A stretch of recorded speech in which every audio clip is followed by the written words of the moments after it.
Hello, मैं हूं विनय कुमार गुप्ता। आप सभी का स्वागत है हमारे YouTube channel point to be noted में। अगर वीडियो आपको अच्छी लगे तो लाइक करिए, शेयर करिए। अगर आप चैनल पर नए हैं तो चैनल को सब्सक्राइब करें। वीडियो का अगला नोटिफिकेशन प्राप्त करने के लिए बेल आइकन को जरूर दबाएं और वीडियो को पूरा एंड तक देखें। आज का हमारा टॉपिक है एनसीईआरटी कक्षा 8 साइंस का जो 9वां अध्याय है उस पर आज हम चर्चा करेंगे। इसके पहले 8 अध्याय हो चुके थे, तो चलिए शुरू करते हैं। हमारा 9वां अध्याय है जंतुओं में जनन। क्या है? जंतुओं में जनन। तो इस चैप्टर में हम जानेंगे कि जंतुओं में किस प्रकार जो है जनन होता है। आपने पाचन, परिसंचरण, श्वसन प्रक्रम के बारे में पिछली कक्षाओं में जो है पढ़ चुके हैं। तो ये जो प्रक्रम होते हैं प्रत्येक जीव की उत्तरजीविता के लिए आवश्यक होता है। तो जितने भी सजीव होते हैं उनमें पाचन, परिसंचरण और श्वसन ये तीनों प्रक्रम होना आवश्यक है। अगर सजीव को जीवित रहना है तो ये तीनों प्रक्रम होना आवश्यक है।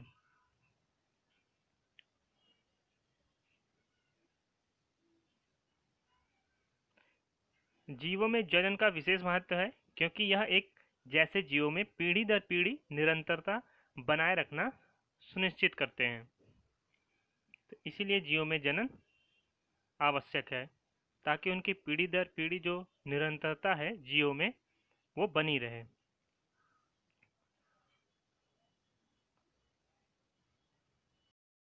अब इस चैप्टर में केवल जंतुओं में किस प्रकार जनन होता है के बारे में हम देखेंगे। इसके पहली कक्षाओं में हम लोगों ने जो है पौधों में जनन किस प्रकार होता है ये सब पढ़ चुके हैं। अब आते हैं जनन की विधियां।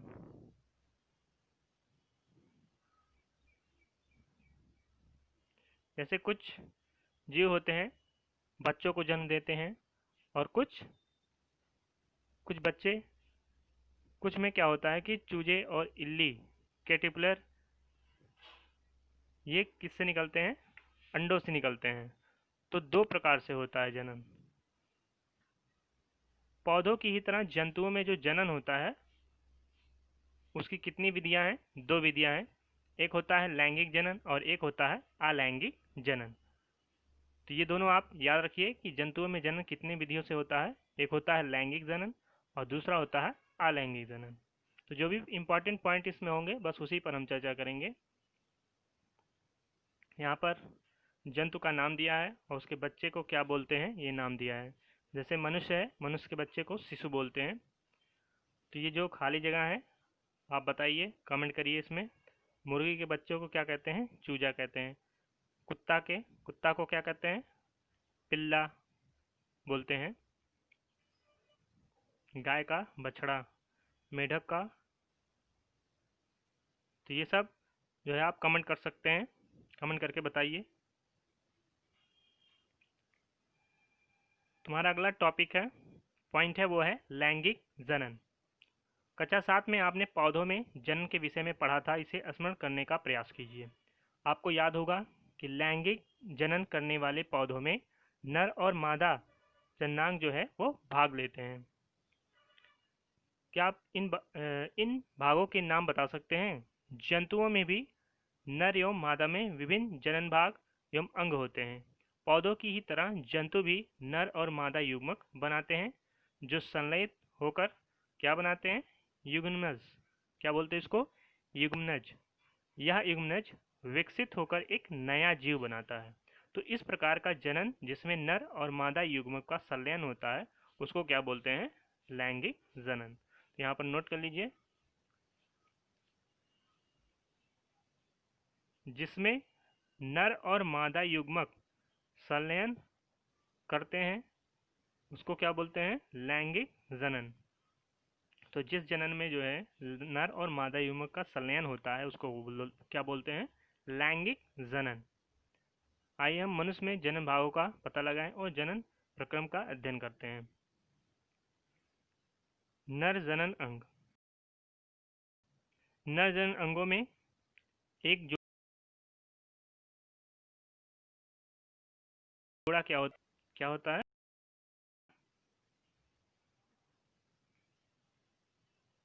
नर जनन अंगों में एक जोड़ा वृषण और 2 शुक्राणु नलिका होती है और एक शिश्न होते हैं। चित्र में आप देख सकते हैं, इसमें सभी भागों के नाम दिए गए हैं, आप देख सकते हैं।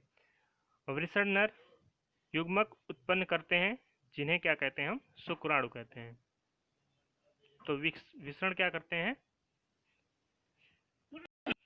सॉरी,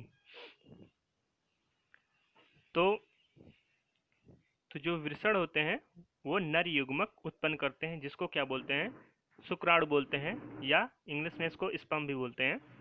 तो वृषण लाखों शुक्राणु उत्पन्न करते हैं। वृषण क्या करते हैं, लाखों शुक्राणु उत्पन्न करते हैं। चित्र में देखिए शुक्राणु का चित्र दिखाया गया है। शुक्राणु यद्यपि बहुत सूक्ष्म होते हैं, परंतु प्रत्येक में एक सिर, एक मध्य भाग होता है और एक पूंछ होती है।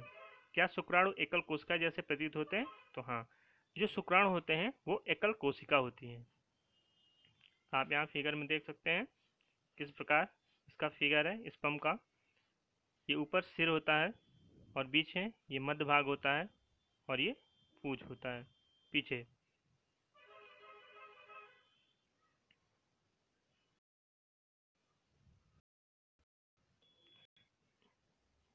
ये है नर जननांग। तो आप देख सकते हैं यहाँ पर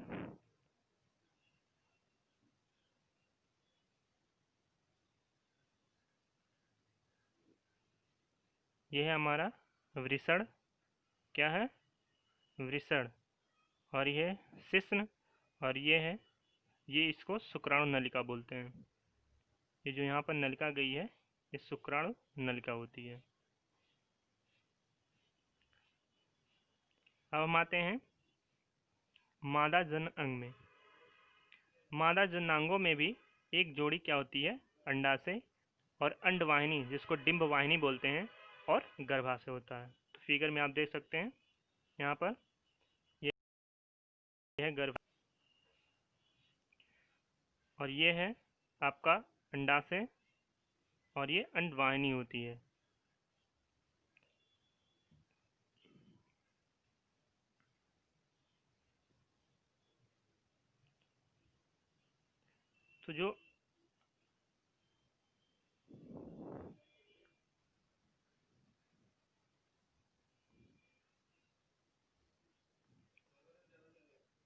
तो जो अंडाशय होता है वो क्या करता है, मादा युग्मक उत्पन्न करते हैं जिनको हम क्या बोलते हैं, अंडाणु या डिंब बोलते हैं।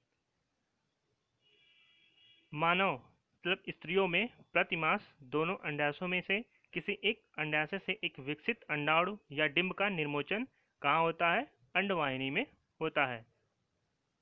फिर क्या होता है, गर्भाशय वह भाग है जहाँ शिशु का विकास होता है। तो ये सभी भाग के बारे में बताया गया है।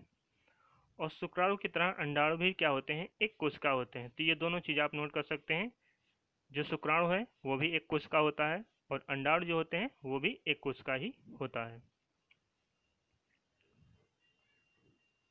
अंडाणु इसमें क्या है, ये इसकी जो साइज होती है वो गोलाकार होती है और बीच में क्या होता है, केंद्रक होता है।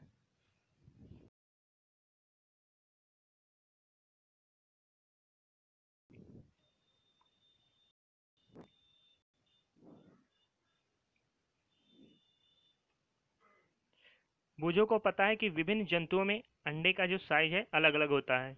अंडाणु अति सूक्ष्म हो सकते हैं जैसे कि मनुष्य में, अथवा बहुत बड़े भी होते हैं जैसे कि मुर्गी के अंडे। शुतुरमुर्ग का अंडा सबसे विशाल होता है। अब आते हैं निषेचन पर। अगला टॉपिक हमारा है निषेचन।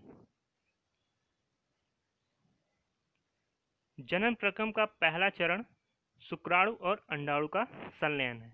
तो पहला प्रक्रम क्या होता है इसमें, निषेचन में जो शुक्राणु होते हैं और अंडाणु होते हैं उनका मिलन होता है जिसको संलयन बोलते हैं। जब शुक्राणु अंडाणु के संपर्क में आते हैं तो इनमें से एक शुक्राणु अंडाणु के साथ क्या होता है, संलयित हो जाता है। शुक्राणु और अंडाणु का यह संलयन क्या कहलाता है, निषेचन कहलाता है। तो जब संलयन हो जाता है शुक्राणु और अंडाणु को तो उसे ही हम क्या कहते हैं, निषेचन, फर्टिलाइजेशन इसको बोलते हैं। निषेचन के समय शुक्राणु और अंडाणु संलयित होकर एक हो जाते हैं और निषेचन के परिणाम स्वरूप क्या बनता है? युग्मनज का निर्माण होता है। मतलब कह सकते हैं कि जो नर युग्मक और जो मादा युग्मक होता है उनका संलयन होता है और फिर किसका निर्माण होता है? युग्मनज का। इस पूरे प्रक्रिया को क्या बोलते हैं? निषेचन। यहाँ फिगर में आप देख सकते हैं किस प्रकार जो है अंडाणु और शुक्राणु का संलयन हो रहा है। इसमें कोई एक शुक्राणु जो है अंडाणु के साथ संलयित होता है और दूसरे फिगर में दिखाया गया है कि किस प्रकार संलयित है। ये दो केंद्रक दिखाई दे रहा है, एक शुक्राणु का है, अंडाणु का है। इसी को युग्मनज बोलते हैं। क्या बोलते हैं? युग्मनज।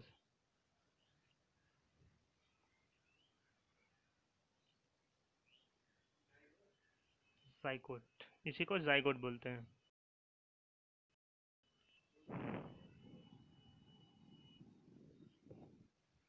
क्या आपको जानकारी थी कि युग्मनज नए व्यष्टि का प्रारंभ है?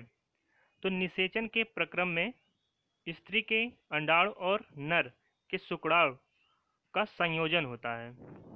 अतः नई संतति में कुछ लक्षण माता से और कुछ लक्षण पिता से वंशगत रूप में प्राप्त होते हैं उन्हें। अपने भाई अथवा बहन को देखिए या पहचानने का प्रयास कीजिए कि उनमें कौन से लक्षण माता का है और कौन से पिता का। वह निषेचन जो मादा के शरीर के अंदर होता है उसको क्या बोलते हैं? आंतरिक निषेचन। तो अगर इस उदाहरण की बात करें तो किसमें जो है आंतरिक निषेचन होता है? तो वो है मनुष्य, गाय, कुत्ते, मुर्गी। तो इन सब जंतुओं में जो है क्या होता है? आंतरिक निषेचन होता है। क्या होता है? आंतरिक निषेचन।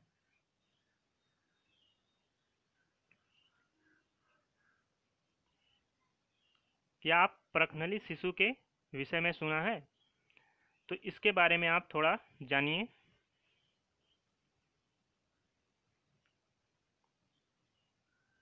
बूझो और पहले के अध्यापक ने एक बार कक्षा में बताया था कि कुछ स्त्रियों की अंडवाहिनी अवरुद्ध होती है। ऐसी स्त्रियां शिशु उत्पन्न करने में असमर्थ होती हैं क्योंकि निषेचन के लिए शुक्राणु मार्ग अवरुद्ध होने के कारण अंडाणु तक नहीं पहुंच पाते। तो इसी वजह से जो ये असमर्थ होते हैं। ऐसी स्थिति में डॉक्टर ताजा अंडाणु एवं शुक्राणु एकत्र करके उचित माध्यम में कुछ घंटों के लिए एक साथ रखते हैं, जिसे आईवीएफ इन विट्रो निषेचन या इन विट्रो फर्टिलाइजेशन कराने के लिए ऐसा करते हैं। शरीर से बोलते हैं आईवीएफ में क्या होता है? शरीर से बाहर कृत्रिम निषेचन किया जाता है। इसी को बोलते हैं आईवीएफ या इन विट्रो निषेचन, इन विट्रो फर्टिलाइजेशन।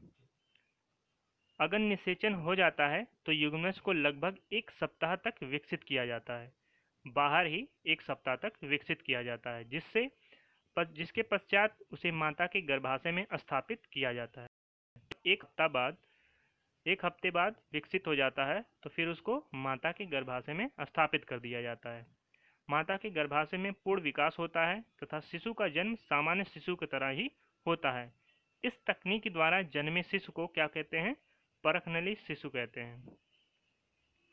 हालांकि यह मिथ्या नाम है क्योंकि शिशु का विकास परखनली में नहीं होता है। पूरा विकास तो वो गर्भाशय में ही होता है, लेकिन शुरुआत में क्या होता है? एक हफ्ते तक विकसित किया जाता है परखनली में, इसीलिए इसका नाम दे दिया गया क्या? परखनली शिशु। आपको यह जानकर आश्चर्य होगा कि अनेक जंतुओं में निषेचन की क्रिया मादा जंतु के शरीर के बाहर होती है।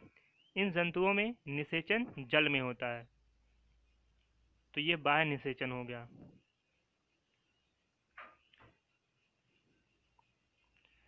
बसंत अथवा वर्षा ऋतु में मेढक और टोड पोखर, तालाब और मंद गति से बहते झरने की ओर जाते हैं। जब जब नर तथा मादा जब नर और मादा एक साथ पानी में आते हैं तो मादा क्या करती है? सैकड़ों अंडे देती है। मुर्गी के अंडे की तरह मेढक के अंडे कवच से ढके नहीं होते हैं। तो मेढक के अंडे जो होते हैं वो कवच से नहीं ढके होते हैं, और जैसे मुर्गी के अंडे भी होते हैं वो कवच से नहीं ढके होते हैं, तथा यह अपेक्षाकृत बहुत कोमल होते हैं। जेली की एक परत जो है अंडों को एक साथ रखती है और इनकी सुरक्षा भी करती है। तो अंडों के चारों तरफ जेली की एक परत होती है जो उसकी सुरक्षा करती है। आप फिगर में देख रहे हैं, मेढक के अंडे हैं, ये जेली नुमा जो है पदार्थ दिखाई दे रहा है आपको इसके चारों तरफ। तो यही क्या करती है, अंडों को सुरक्षित रखती है। तो मादा जैसे ही अंडे देती है, नर उस पर शुक्राणु छोड़ देता है। प्रत्येक शुक्राणु जो है अपने लंबी पूंछ की सहायता से जल में इधर उधर तैरते रहते हैं। तो शुक्राणु में जो पूंछ होता है वो क्या करती है, तैरने में मदद करती है जल में। शुक्राणु अंड कोशिका के संपर्क में आते हैं, जिसके फलस्वरूप निषेचन होता है। तो जब कोई शुक्राणु जो है अंड कोशिका के संपर्क में आ जाता है जल में, तो फिर निषेचन शुरू होता है। तो इस प्रकार का निषेचन, जिसमें नर एवं मादा युग्मक का संलयन मादा के शरीर के बाहर होता है, तो उसको हम क्या कहते हैं, बाह्य निषेचन कहते हैं। जैसे मछली, स्टारफिश जो जलीय प्राणी होते हैं, उनमें जो होता है वो बाह्य निषेचन ही होता है। मेढक, मछली, स्टारफिश सभी इनमें बाह्य निषेचन होता है। मछली और मेढक हैं, जबकि मुर्गी एक समय में केवल एक अंडा ही देती है।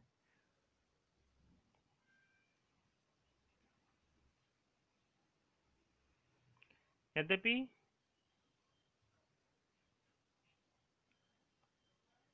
इसका कारण क्या है, यद्यपि यह जंतु जो है सैकड़ों अंडे देते हैं और लाखों शुक्राणु जो है निर्मोचित करते हैं, तो सारे अंडे का निषेचन नहीं होता है, वह नया जीव नहीं बनाते हैं। कुछ ही शुक्राणुओं का जो है अंड कोशिका से मिलन होता है।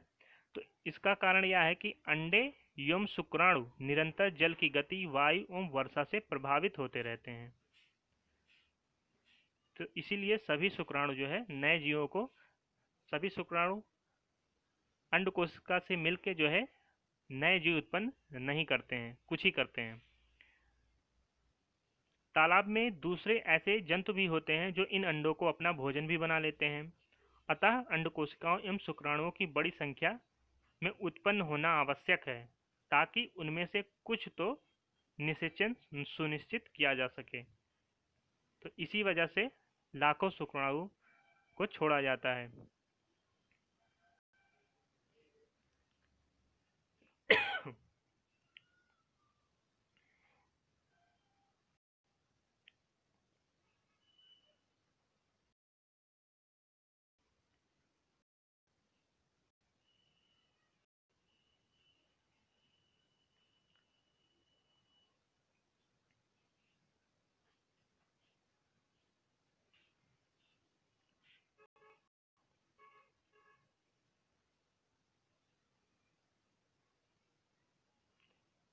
अगला हमारा टॉपिक है, पॉइंट है, वो है भ्रूण का परिवर्धन।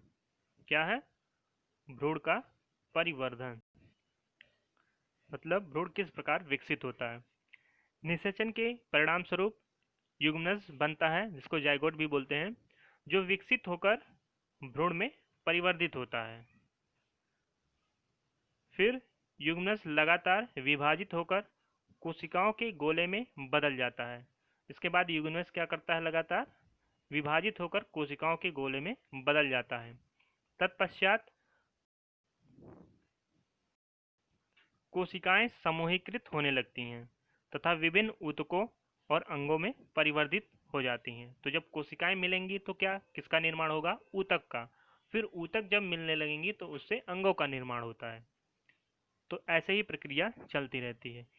इस विकसित होती हुई संरचना को हम क्या कहते हैं, भ्रूण कहते हैं। भ्रूण गर्भाशय की दीवार में रोपित होकर विकसित होता रहता है। तो जो गर्भाशय की दीवार होती है उसी से भ्रूण जो है अपना भोजन प्राप्त करते हैं और रोपित होते रहते हैं, मतलब धीरे धीरे विकसित होते रहते हैं। तो गर्भाशय में भ्रूण का निरंतर विकास होता रहता है। धीरे धीरे विभिन्न शारीरिक अंग जैसे हाथ, पैर, ये सब धीरे धीरे विकसित होते रहते हैं। हाथ, पैर, सिर, आंखें, कान इत्यादि जो है विकसित हो जाते हैं।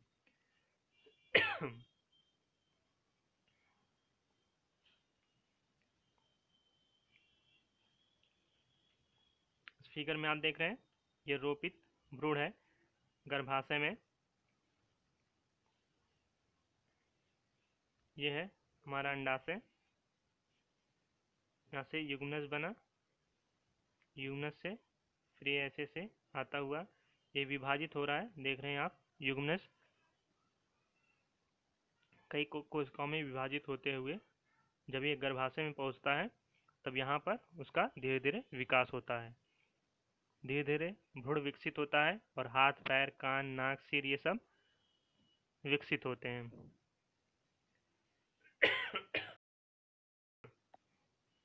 फिगर में दिखाया गया यहाँ पर किस प्रकार जो है युग्मनज जो है कोशिकाओं में विभाजित है। फिर गर्भाशय, ये गर्भाशय भित्ति है आप देख रहे हैं, और ये विकसित होता भ्रूण दिखाया गया है।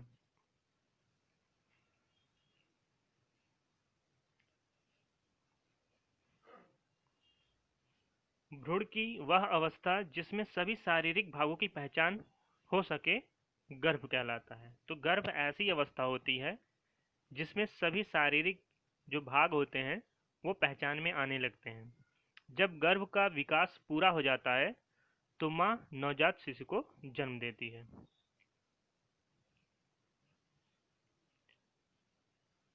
मुर्गी में भी आंतरिक निषेचन होता है, परंतु क्या मनुष्य और गाय की तरह मुर्गी भी बच्चे को जन्म देती है? नहीं। आप जानते हैं कि मुर्गी बच्चे को जन्म नहीं देती है, तब चूजे कैसे जन्म लेते हैं? आइए पता लगाते हैं। निषेचन बाद ही निषेचन के फौरन बाद ही युग्मनज लगातार विभाजित होता रहता है और अंडवाहिनियों में नीचे की ओर बढ़ता रहता है। इसके नीचे बढ़ने के साथ साथ इस पर सुरक्षित परत चढ़ती जाती है। मुर्गी के अंडे पर दिखाई देने वाला जो कठोर कवच होता है वो इसे सुरक्षा प्रदान करता है। कठोर कवच के पूर्ण रूप से बन जाने के बाद मुर्गी अंडे का निर्मोचन करती है। मुर्गी के अंडे को चूजा बनने में कितना समय लगता है? लगभग 3 सप्ताह का समय लगता है। तो ये भी इम्पोर्टेंट पॉइंट है, इसको नोट कर लीजिए कि चूजे को बनने में कितना समय लगता है। लगभग 3 सप्ताह का समय लगता है। आपने मुर्गी को उष्मायन के लिए अंडों पर बैठे देखा होगा। उसको उष्मा प्रदान करती है कि जिस ताप पर जो है अंडे में जो चूजा होता है वो किस ताप पर विकसित होगा, वो उसके लिए वो उसको सेते हैं। उसी को सेना कहते हैं कि मुर्गी अंडे को सेती है, मतलब अंडों पर बैठते हुए आप लोग देखे होंगे, तो उसी को कहते हैं। क्या आप जानते हैं कि अंडे के अंदर चूजे का विकास इस अवधि में ही होता है? चूजे के एक पूर्ण रूप से विकसित होने के बाद कवच के प्रस्फुटन के बाद, मतलब कवच टूट जाता है और चूजा उससे बाहर निकल जाता है। तो एक अवधि होती है जब पूरी तरह से चूजा विकसित हो जाता है अंडे के अंदर, तो कवच क्या होता है, उसका प्रस्फुटन हो जाता है, मतलब टूट जाता है और चूजा बाहर निकल जाता है। बाह्य निषेचन वाले जंतुओं में भ्रूण का विकास मादा के शरीर के बाहर ही होता है। भ्रूण अंडावरण के अंदर विकसित होता रहता है।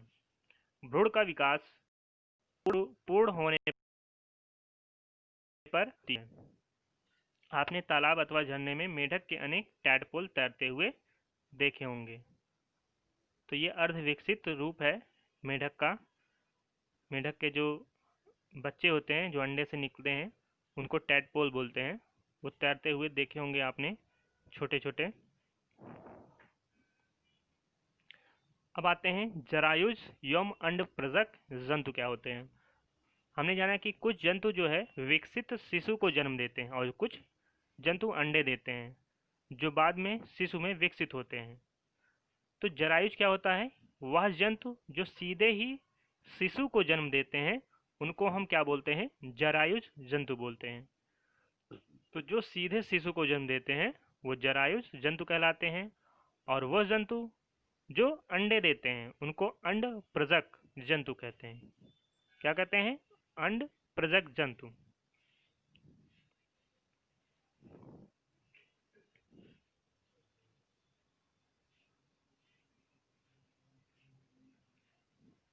कुछ जंतुओं में अंडों का अवलोकन करना सरल है, क्योंकि उनकी माँ शरीर के बाहर अंडे देती हैं, परंतु आप गाय, कुत्ता अथवा बिल्ली के अंडे एकत्र नहीं कर सकते, क्योंकि इनमें आंतरिक निषेचन होता है। या इसलिए क्योंकि वह अंडे नहीं देते। इनमें माँ पूर्ण विकसित शिशु को ही जन्म देती है। यह जरायुज जंतुओं के उदाहरण हैं।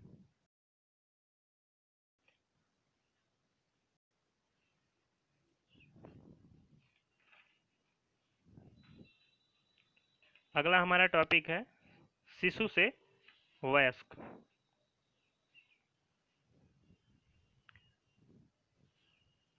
नवजात जन्मे प्राणी अथवा अंडे के प्रस्फुटन से निकले प्राणी तब तक वृद्धि करते रहते हैं जब तक कि वे वयस्क नहीं हो जाते हैं। नहीं हो जाते जंतुओं में नवजात जंतु वयस्क से बिल्कुल अलग दिखाई पड़ सकते हैं। रेशम कीट के जीवन चक्र का स्मरण कीजिए। आप पिछली कक्षाओं में रेशम कीट के बारे में अध्ययन किए थे। रेशम कीट का अंडा, अंडा से फिर लार्वा, इल्ली, फिर उससे प्यूपा बनता है, फिर वयस्क हो जाते हैं, जिसके विषय में आप कक्षा 7 में पढ़ चुके हैं। मेढक इसी प्रकार के जंतुओं का अन्य उदाहरण है। मेढक के अंडे से प्रारंभ करके वयस्क बनने की विभिन्न अवस्थाओं का प्रेक्षण कर सकते हैं आप। हम 3 स्पष्ट अवस्थाओं अथवा चरणों को देख पाते हैं। एक होता है मेढक का अंडा, अंडे से टैडपोल या लार्वा निकलता है, फिर वही धीरे धीरे वयस्क हो जाते हैं। क्या टैडपोल वयस्क मेढक से भिन्न दिखाई नहीं देते हैं? बिल्कुल, जो टैडपोल होते हैं वो मेढक से भिन्न दिखाई देते हैं। जब वो पूरी तरह विकसित हो जाते हैं, वयस्क हो जाते हैं, तब वो वयस्क के समान दिखाई देते हैं। क्या आप सोच सकते हैं कि किसी दिन यह टैडपोल वयस्क मेढक बन जाएंगे? बिल्कुल, धीरे धीरे विकसित होकर वयस्क मेढक हो जाते हैं। उसी प्रकार रेशम कीट की इल्ली या प्यूपा वयस्क रेशम कीट से भी अलग दिखाई पड़ता है। वयस्क में पाए जाने वाले लक्षण नवजात में नहीं पाए जाते। फिर टैडपोल अथवा इल्ली का बाद में क्या होता है?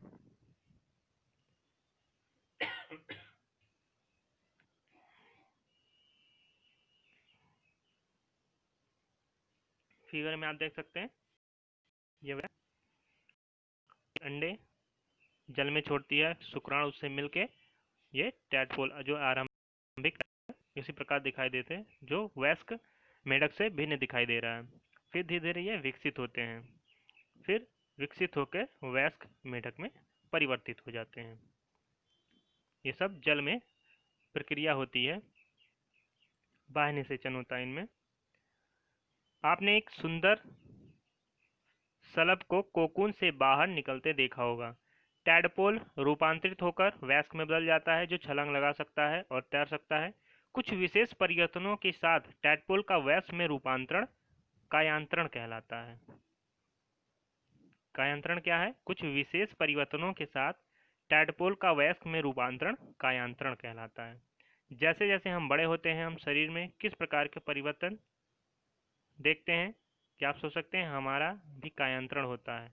मनुष्य में जन्म के समय से ही नवजात शिशु में वयस्क के समान शारीरिक अंग मौजूद होते हैं। तो ये सभी जानते हैं। अगला हमारा टॉपिक है, दूसरा हमारा जनन है अलैंगिक जनन। अब तक हमने जनन प्रक्रम का अध्ययन उन जंतुओं में पढ़ा है जिनसे हम परिचित हैं, परंतु अत्यंत छोटे जंतु जैसे कि हाइड्रा और सूक्ष्मदर्शीय जो जंतु होते हैं, जो हमें नंगी आंखों से दिखाई नहीं देते हैं, जैसे अमीबा में जनन किस प्रकार होता है, इसके बारे में हम जानेंगे। इनमें अलैंगिक जनन होता है। अब अलैंगिक जनन क्या होता है, अभी हम आगे जानेंगे।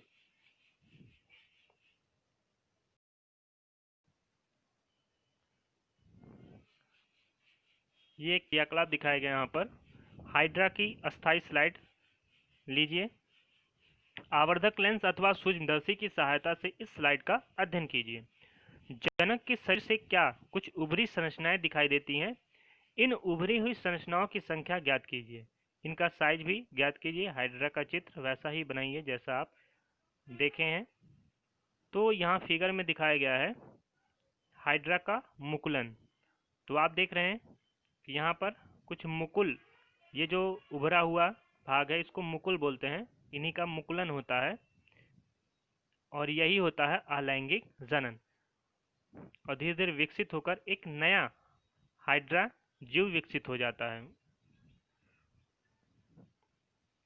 तो यही होता है अलैंगिक जनन। अलैंगिक जनन में केवल एक ही जनक की आवश्यकता होती है, उसमें नर मादा दोनों की आवश्यकता नहीं होती है। प्रत्येक हाइड्रा में एक या अधिक उभार दिखाई दे सकते हैं। यह उभार विकसित होते नए जीव हैं जिन्हें हम क्या कहते हैं? मुकुल कहते हैं। इसी प्रकार ईस्ट में भी मुकुल दिखाई देते हैं। इसके पहले कक्षाओं में हमने पढ़ाया था ईस्ट के बारे में, किस प्रकार इसमें मुकुलन होता है। तो ईस्ट एक प्रकार का पौधा होता है, इसी वजह से उसको पौधे की श्रेणी में रखा जाता है। तो इसमें हाइड्रा एक जीव है। हाइड्रा में भी एक एकल जनक से निकलने वाले हाइड्रा में भी एक एकल जनक से निकलने वाले उर्ध से नए जीव का विकास होता है। क्या है? उदर्ध इसको बोलते हैं, जिसको हम मुकुल बोलते हैं, उसी से नए जीव का विकास होता है। तो इस प्रकार के जनन को, जिसमें केवल एक ही जनक नए जीव को जन्म देता है, उसको क्या कहते हैं? अलैंगिक जनन। इसमें केवल एक जनक की आवश्यकता होती है, इसमें केवल एक जनक की आवश्यकता होती है।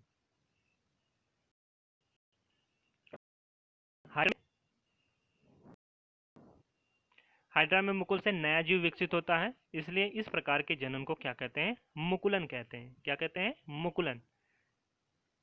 तो जो भी इंपॉर्टेंट है आप उसको नोट करते जाइए। अलैंगिक जनन की अन्य विधि अमीबा में दिखाई देती है। तो अमीबा के बारे में देखते हैं। आप अमीबा की संरचना के विषय में पढ़ चुके हैं पिछली कक्षाओं में। आपको स्मरण होगा कि अमीबा क्या होता है। एक कोशिकीय होता है, सभी को पता है। इसमें केंद्रक के दो भागों में विभाजन से जनन क्रिया प्रारंभ होती है। इसके बाद कोशिका भी दो भागों में बंट जाती है, जिसके प्रत्येक भाग में क्या होता है? केंद्रक होता है। परिणाम स्वरूप एक जनक से दो अमीबा बनते हैं।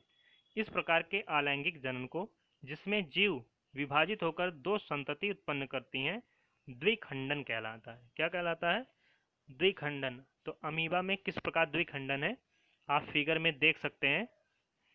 मुकुलन एवं द्विखंडन के अतिरिक्त कुछ अन्य विधियां भी हैं जिनके द्वारा एकल जीव संतति जीवों को उत्पन्न किया जाता है।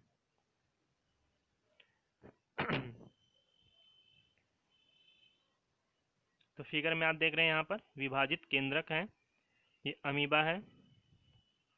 फिर ये विभाजित होकर दो कोशिकाओं में चेंज हो गया है, जिसमें दो केंद्रक हैं।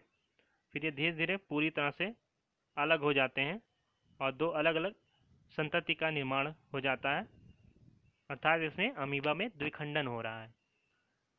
एक कोशिका से दो कोशिका में ये परिवर्तित हो गए, तो ये अलैंगिक जनन है।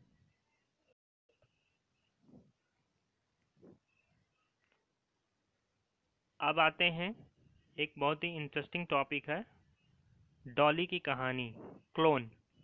क्लोन किस प्रकार बना था इसके बारे हम देखते हैं, जिसका नाम डॉली था।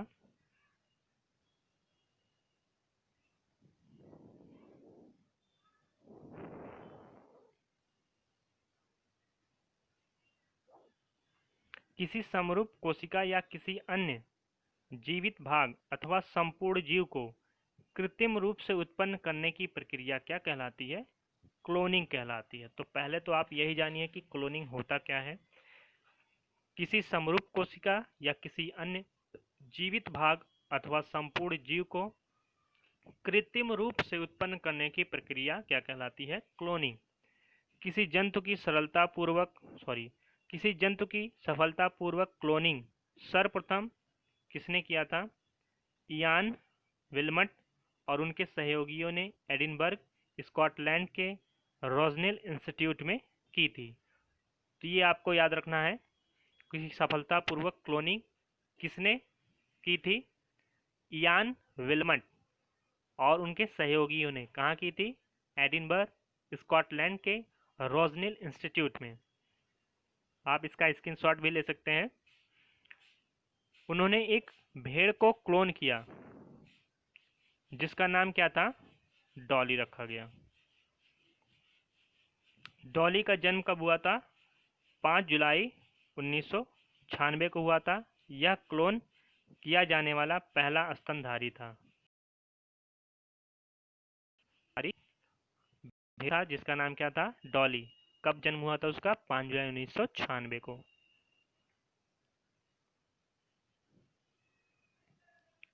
तो अब डॉली की क्लोनिंग करते समय क्या क्या किया गया था इसमें पूरा विस्तार से जानेंगे।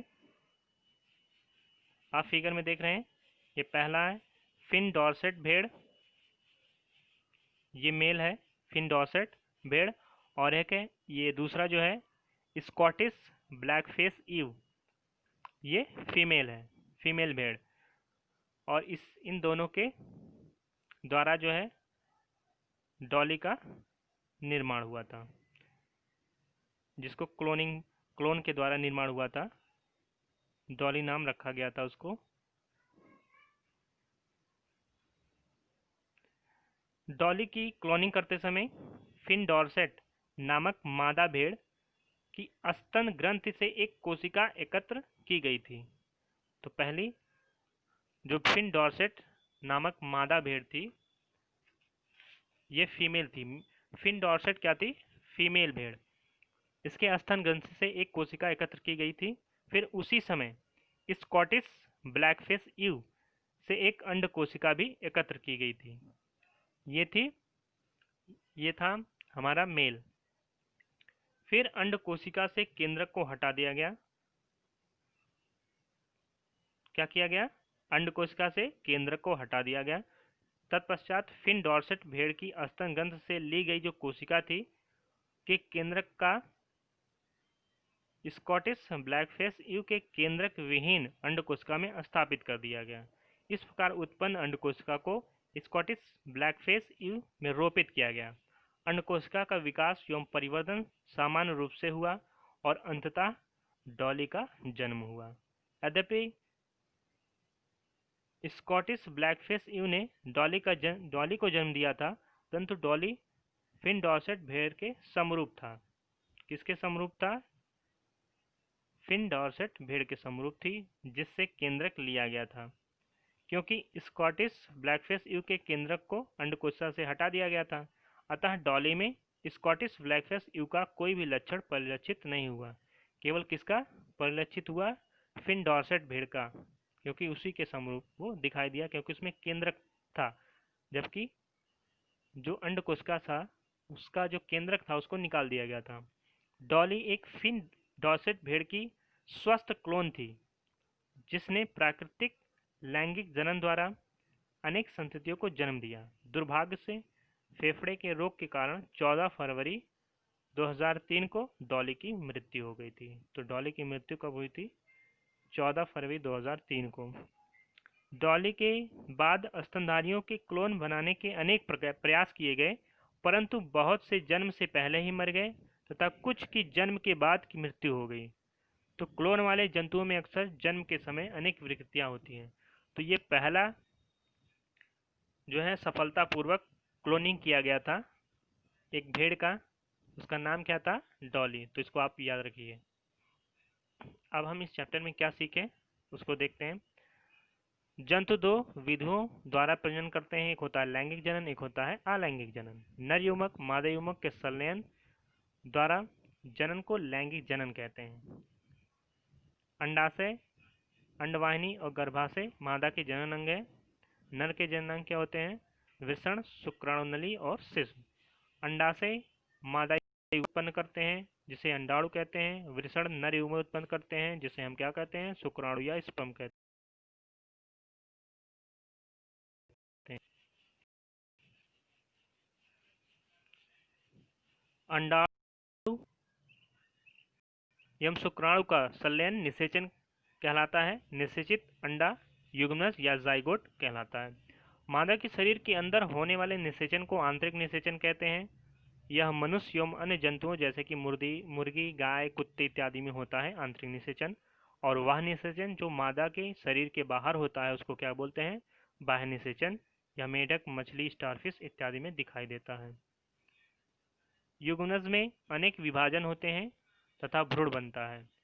भ्रूण गर्भाशय की दीवार में स्थापित होता है जहां उसकी वृद्धि एवं परिवर्धन होता है। भ्रूण की वह अवस्था जिसमें उसके सभी शारीरिक भाग विकसित होकर पहचानने योग्य हो जाते हैं उसको हम गर्भ कहते हैं। मनुष्य, गाय, कुत्ते जैसे जंतु जो शिशु को जन्म देते हैं उन्हें जरायुज जंतु कहते हैं। और मुर्गी, मेढक, छिपकली, तितली जैसे जंतु जो अंडे देते हैं उनको हम अंड प्रजक जंतु कहते हैं। लार्वा का कुछ उग्र परिवर्तनों द्वारा वयस्क जंतु में बदलने की प्रक्रिया क्या कहलाती है? कायांतरण कहलाती है। जनन का वह प्रकार जिसमें केवल एक ही जीव भाग लेता है उसको हम क्या कहते हैं? अलैंगिक जनन। इसमें केवल एक जनक भाग लेता है उसमें तो उसको क्या बोलते हैं? अलैंगिक जनन। हाइड्रा में मुकुल द्वारा नए जीव का विकास होता है। इस प्रकार के अलैंगिक जनन को मुकुलन कहते हैं। क्या कहते हैं? मुकुलन। अमीबा स्वयं दो भागों में विभाजित होकर संतति मतलब संतान उत्पन्न करता है। इस प्रकार के अलैंगिक जनन को क्या कहते हैं? द्विखंडन। तो द्विखंडन और मुकुलन समझ गए होंगे। एक कोशिका से दो कोशिका या एक कोशिका से दो संतति उत्पन्न करती है तो उसको क्या कहते हैं? अलैंगिक जनन होता है तो उसको क्या कहते हैं? द्विखंडन। अमीबा का दो भागों में विभाजित होकर संतति उत्पन्न करना क्या कहलाता है? द्विखंडन। तो कैसे लगी वीडियो? अगर वीडियो आपको अच्छी लगी तो लाइक करिए, अपने दोस्तों में शेयर करिए। अगर आप चैनल पर नए हैं तो चैनल को सब्सक्राइब करें और वीडियो का अगला नोटिफिकेशन प्राप्त करने के लिए बेल आइकन को ज़रूर दबाएं। तो मिलते हैं अगले वीडियो में अगले चैप्टर के साथ। तब तक के लिए धन्यवाद।